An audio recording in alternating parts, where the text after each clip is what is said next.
दोन शब्द व्यक्त करा. महाकाली साखर कारखाना बचाव कृतीच्या प्रचार शुभारंभासाठी उपस्थित असलेले सर्व मान्यवर असतील, बचाव कृती ते सर्व संघटना उपस्थित असलेले माझ्या राजकारण, समाजकारण, धर्मकारण, अर्थसत्ता आणि कृषी विभागातील माणसं असतील त्या सर्वांचं मी समाधान कोळेकर सर्वप्रथम सहर्ष स्वागत करतो.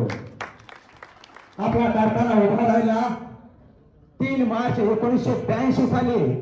अत्यंत दुष्काळी पट्टा, या दुष्काळी पट्ट्यावरती अनेकांनी आपल्या मुलाच्या तोंडचा घास काढला.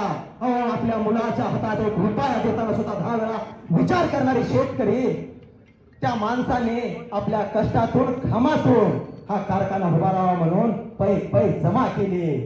आदरणीय नानासाहेब सगळे असतील, पंडितांना जाधव असतील, शेंडगे बापू असतील, या सर्वांच्या माध्यमातून हा कारखाना उभा राहिला. पण काही माणसांच्या चुकीच्या निर्णय प्रक्रियेमुळे कारखाना मोडकळीस आला आणि नोटता मोडकळीस आला नाही तर तत्तून पुढे आपला कारखाना बंद पडला. संजय बाप्पा आणि जयसिंग त्या काही माणसं म्हणतात की आम्ही कारखाना चालू करणार आहोत. मग मला त्यांना प्रश्न विचाराय, 7 वर्ष झालं ज्या कारखान्याची फाईल बंद पडली होती त्यावेळेस तुमच्या पेनातली शाई संपली होती का? तुमच्या गाडीचं पेट्रोल संपलं होतं का? आता तुम्ही मार्गेकडे गेला आणि एक हाहाकार वाजवला. ती शेतकऱ्याची जात आणि सिंहाची कारखाने फोडणारी माणसं आमच्या सोबत आहे. हा कारखाना वाचला पाहिजे, हा कारखाना टिकला पाहिजे, हा कारखाना जगला पाहिजे, यासाठी तुम्ही इथं उपस्थित राहिला. येताना मी पाहिलं काही जण म्हणत होते कारखाना वाचलाच पाहिजे, काही जण म्हणत होते कारखाना टिकलाच पाहिजे. त्या शेतकऱ्यांचा आनंद गगनात मावत नव्हता का? तर या बचाव कृती समितीच्या माध्यमातून एक आशेचा पैलू त्यांना दिसत होता, आशेचा एक उद्गम त्यांना दिसत होता.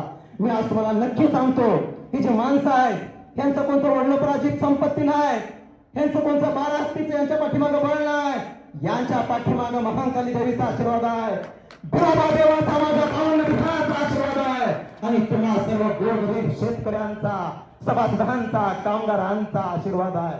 तेव्हा ही माणसं लढायला सज्ज झाले. तुमच्याशिवाय ही माणसं काहीच करू शकत नाही. ही लुळी पांगळी माणसं आहे ती, पण या लुळ्या पांगळ्या माणसांना जर तुम्ही आधार दिला तर 100% हा आरेवडीचा समाधान सांगतो 12 हत्तीचं बळ यांना येणार आहे. आणि एक संविधानानं चालणारा हा देश आहे आपला. संविधानिक पद्धतीनं मतदान होणार आहे आणि मतदानाचा हक्क तुम्हा शेतकऱ्यांना दिलाय. हे जे आपलं उमेदवार आहेत ते तुमचं सेवक आहेत.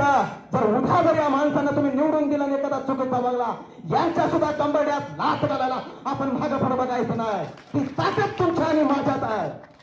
जास्त मी काय बोलणार नाही. जे माणसं उभे आहेत त्यांना तुम्ही सर्वांनी येणाऱ्या 6 तारखेला निवडून द्यायचं आहे आणि विजयाचा गुलाल 12 हत्तीवरनं, जयसिंगवरनं उदळल्याशिवाय राहायचं नाही. बोला अरे शेतकरी बचाव कृती समितीचा